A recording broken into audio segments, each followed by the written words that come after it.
Hey everyone, Anne-Marie ADHD here. So today we're going to be talking about the ADHD Iceberg. Before we get into that, I just want to let you know on Mondays I have Mental Health Mondays. On Wednesdays I'm going to start having random videos, all of my artistic endeavors like music, art, creative projects that I'm working on. And then on Fridays I post about ADHD and ADHD struggles.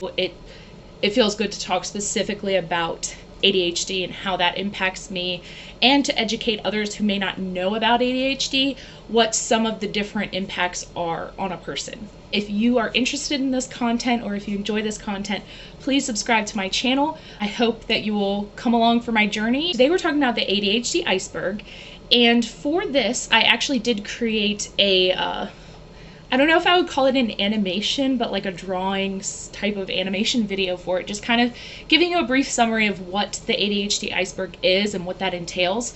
So I'm going to let you guys watch that first, and then we're going to talk about connections with the ADHD Iceberg, what specific things about the iceberg impact me. So I hope you enjoy this short video.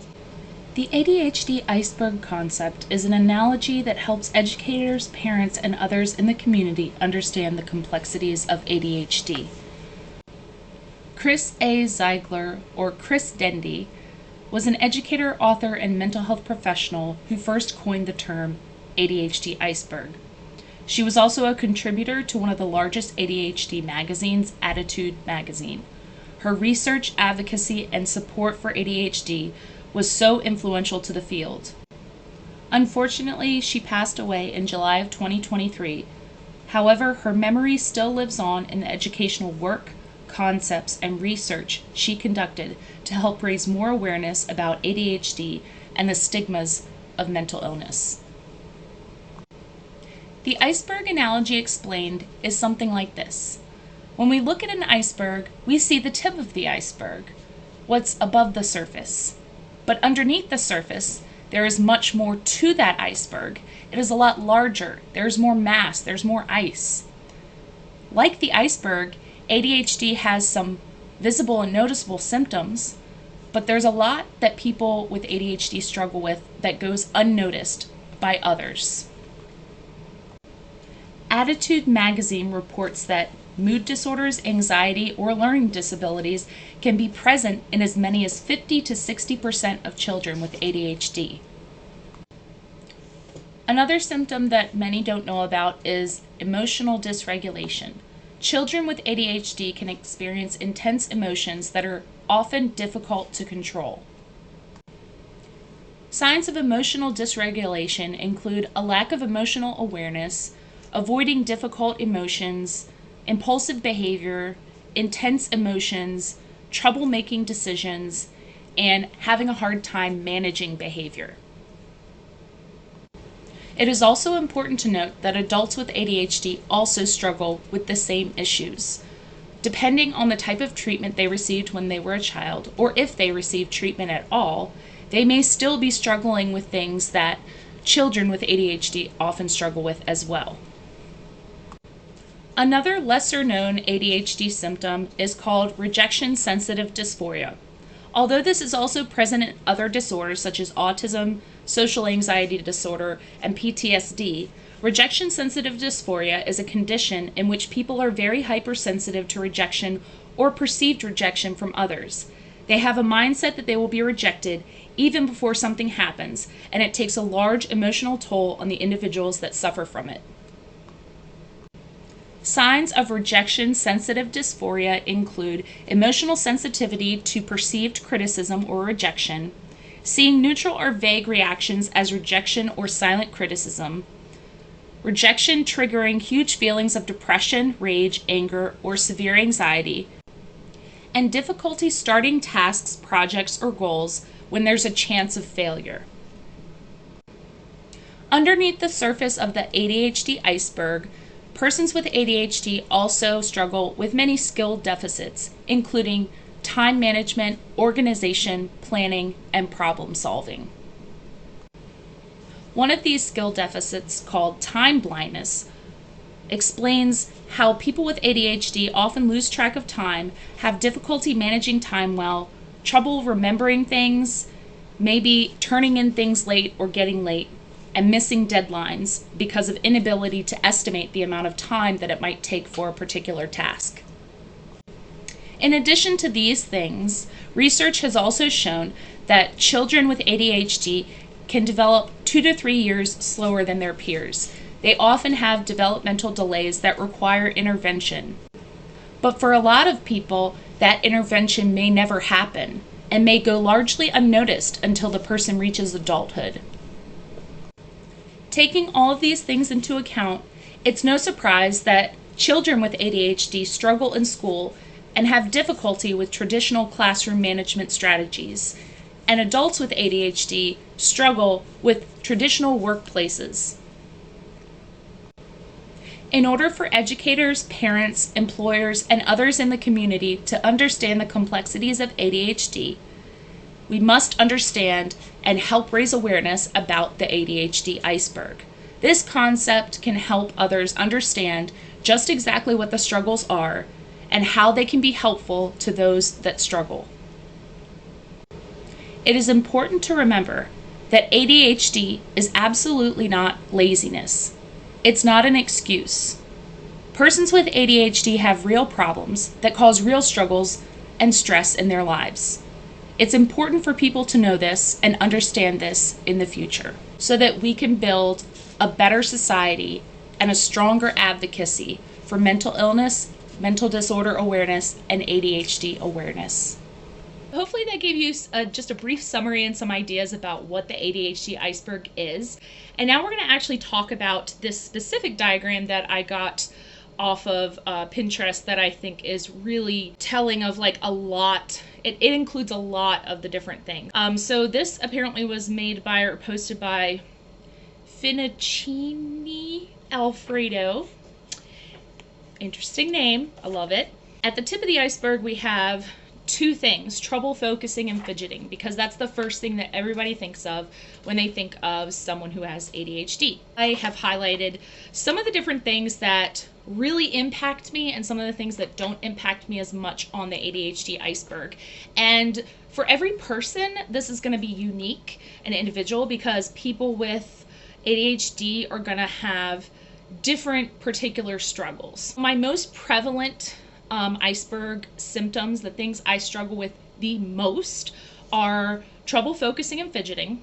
So the two top ones, they're in my top. But also depression, poor sense of time, financial problems, anxiety, all or nothing thinking, difficulty following and maintaining conversations, inability to focus even if there are no distractions, executive dysfunction, hyperfixations, mood swings, poor impulse control, problems focusing on things even if they are of interest, rejection-sensitive dysphoria, difficulty switching tasks or inability to stick to one, chronic unemployment, trouble regulating emotions. Those are all of my top ones. That's a lot. My second tier ADHD iceberg issues tend to be uncontrollable fidgeting, sleeping problems, trouble recalling commonly used words, auditory processing disorder, and losing items relentlessly. My third tier are things that are sometimes prevalent, but sometimes not. They're not the things that I struggle with the most, but they do happen sometimes, and those are sensory processing disorder, forgetting thoughts 0.2 seconds after having them, choice paralysis, and forgetting to eat, sleep, and go to the bathroom.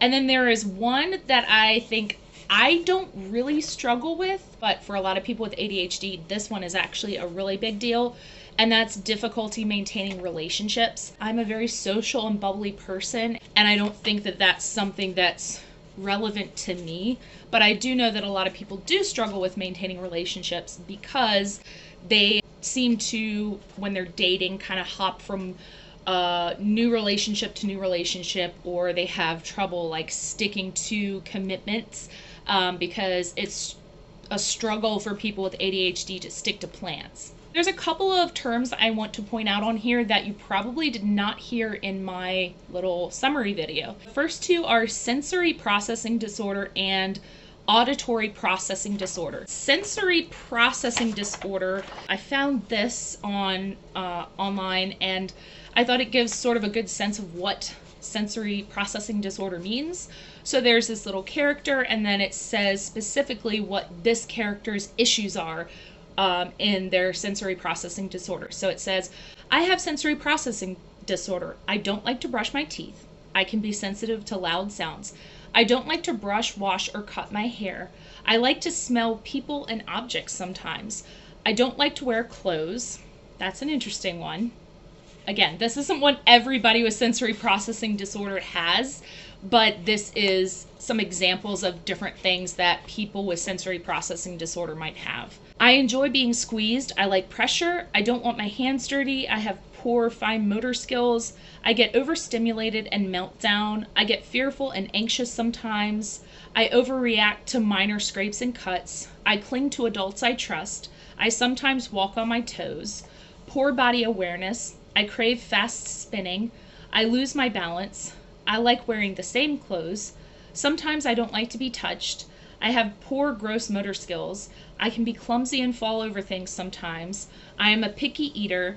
Some smells really bother me. I don't like bright lights. Obviously, not all of those things are going to apply to the same person, but for sensory processing disorder, I don't feel like I really have a lot of that, but sometimes there are little things that irk me. The other day I saw in the grocery store parking lot that somebody had dropped a bag of pecans, and I say pecans, okay? I know some people say pecans. I call them pecans, okay? Pecans. They had dropped a bunch of pecans on the ground, and I looked down at the pecans, and they're all like kind of crushed and crumbly and just like laying in the parking lot in a parking space. And I told my fiance, I was like, ooh, I don't like the way that looks. It's giving me chills. And I don't know, I love pecans, okay? I love pecan pie, so I like the taste and flavor of pecan, but the way that it looked just like rubbed me the wrong way. And sometimes when I see certain things like that, it bothers me. Like sometimes people put these videos on social media where it's like different textures and stuff and things happening. Like if I see something that has a lot of holes in it or something, I don't like that. It's like nails on a chalkboard kind of feeling. That's kind of like what mine would be. So I don't really have a lot of sensory processing disorder. The only other thing I can think of being clumsy. I am actually very clumsy, and I tend to fall over things sometimes because I am not paying attention to my surroundings. It's like my brain and my body are doing two different things at the time. So my mind is thinking about what I'm going to eat for lunch, but of course I have to get up and walk to the kitchen, and I'm not thinking about what's in front of me. I'm not even paying attention to it. So then I trip over something, and I'm like, or I bump into, the table or something, and I'm like, how did I not realize that it was like that close to me when I was walking by? So something like that can also be sensory processing disorder. It just depends on the person.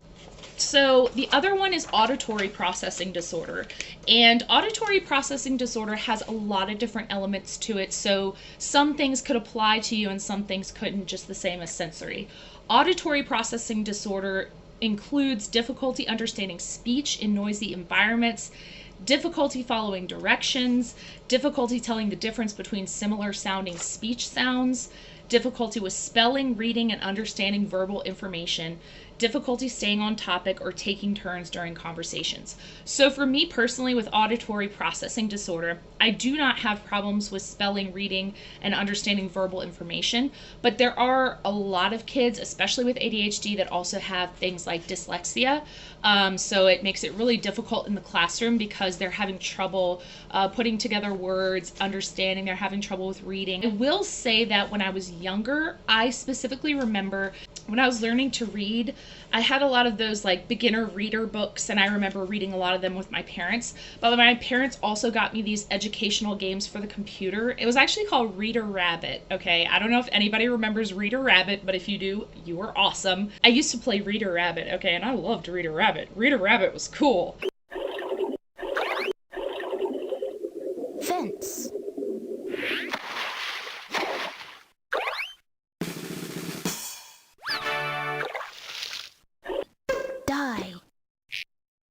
live, thin, fat. It was an extra educational tool to help me with reading when I wasn't in the classroom. So I don't know specifically what my teacher might have told my parents, but maybe there was something that I was still a little behind on that the other kids weren't when it came to reading, but I don't really remember. I just remember playing the fun games at home. I also had the same issue with math, but that one was a little more apparent. Like I knew that I didn't understand addition and subtraction and multiplication and division. I was having a hard time with that. And so I had to play Math Blaster, which was another educational game that I used to play at home in the 90s. And I loved Math Blaster because the whole game is about this alien dude who's like, all right, there's a bunch of space trash and junk out in space, and we have to collect it and recycle because recycling is important. And we're going to do that by doing our times tables.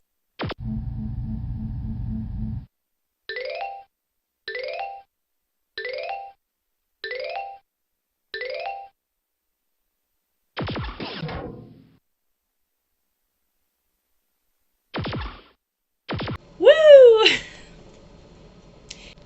There you go. So now you know what those look like. With auditory processing disorder, there's also the staying on topic or taking turns during conversations. I deal with this all the time, and I did in the classroom too.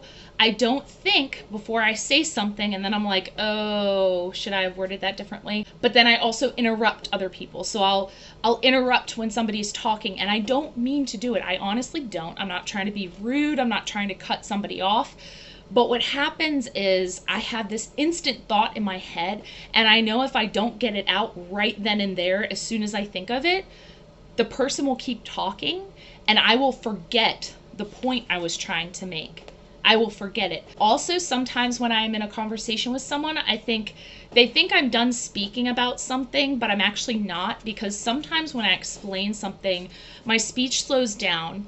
And then it sounds like I've stopped, but I'm still actually processing and trying to figure out what I'm going to say next.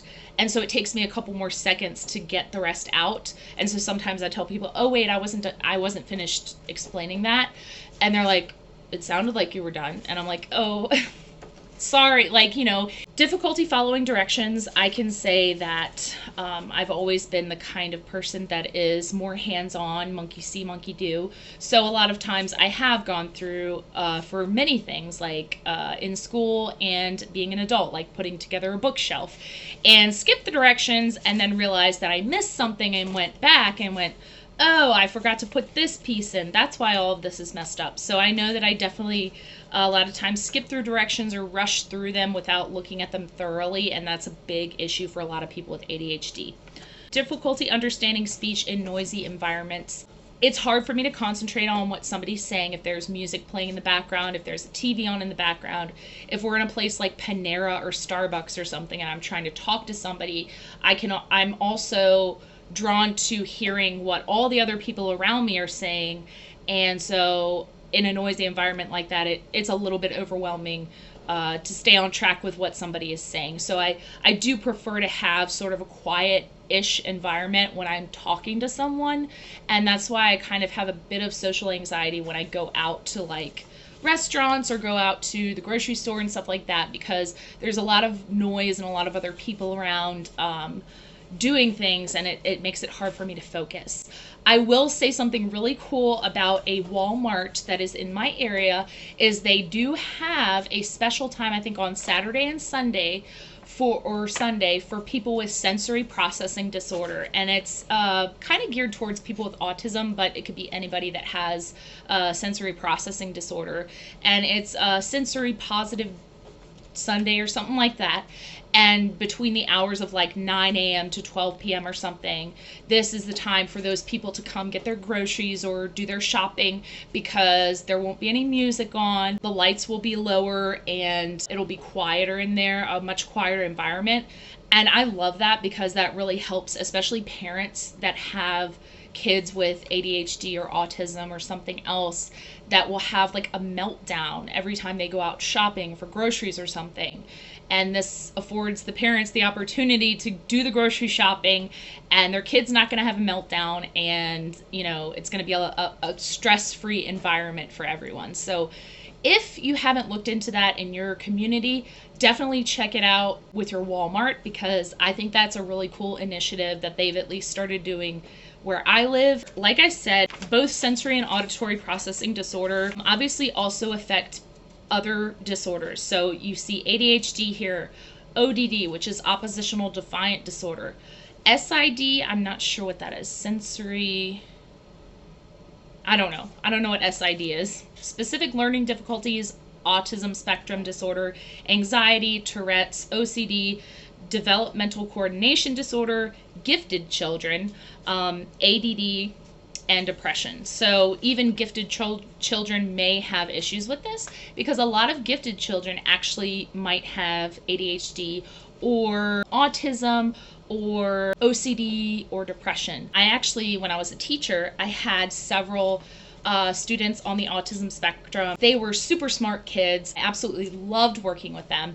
And I asked them and I said, have you ever done honors English before? And they said, well, no, none of my teachers have ever asked me. I've always just been put in the collaborative classroom. Because the collaborative classroom is a regular English class that may have regular ed students, but it also has special education students in it. Typically those classrooms have an extra teacher, which is called the collaborative teacher, who actually goes around to those children on the caseload and specifically works with them. So, if you have a kid with ADHD in there, a kid with dyslexia, a kid with autism, the collaborative teacher would be able to go around and help them more one-on-one, while the other teacher does like the main lesson or whatever. And now I'm trying to figure out what my point was for that. Oh, I know. Sorry. So I had a lot of students that were on the spectrum or something like that, and they said, they'd never been in honors English. And I said, well, you're very smart and you're doing excellent work in my class. And if you would like, and if you feel comfortable, I would love to recommend you for honors next year, because I felt like those kids, yes, okay, this kid might have dyslexia and have a problem with reading, or this kid might have a speech problem, but they're smart. They have a gift to share, even if they struggle with something. When I was a teacher, it was like, okay, honors kids aren't just the straight A student. I'm recommending them for honors because they're doing excellent work in my class. It may take them longer to do it, but when the finished product is there, it is excellent. It is creative. So I've had a lot of kids go on to be very successful in the honors program, and that's something that's always I've been passionate about. The other terms, choice paralysis, that just means you are indecisive and you have trouble deciding on things a lot of times. Hyperfixations, people with ADHD may have hyperfixations. I do have hyperfixations. I also have bipolar disorder, so my manic episodes tend to revolve around my hyperfixations with my ADHD. That really is the ADHD iceberg. Your experiences as a person with ADHD are obviously going to be different than the next person. There's a lot of things that we as ADHDers have in common with each other and things that we both struggle with. And it's great to know someone else with ADHD so that you can relate with stuff they're saying. But there's also going to be a lot of things that you may differ on. And so you have to understand yourself and understand and think about, what is it that I'm struggling with the most? What are the things that I really want to improve or that I need help with? And you need to verbalize that. If you're a student, verbalize that to your teacher, somebody that you feel comfortable with. And if you're an adult, verbalize that to your therapist or a family member or your spouse and say, hey, I'm really struggling with this and I need you to help keep me in check. The ADHD iceberg is important for all of us so that we can understand that no, ADHD isn't just something that is trouble focusing and fidgeting. There is a lot more to it than that. And you will see with many other mental illnesses and mental disorders that that's the case.